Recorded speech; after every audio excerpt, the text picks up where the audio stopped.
Hi there, my name is Jewill Brendon Carino, 27 years old. I was born here in the Philippines in 1997. I finished my course in 2020 with a degree of Bachelor of Science in Agriculture. And I am confident my 3-year experience as poultry worker in different countries like Israel, United States, and Philippines as well.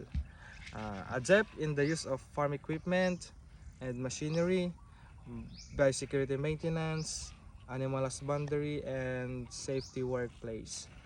I am flexible, adaptable, and positive person. I believe that with my knowledge and expertise, I can contribute to the success and growth of your company.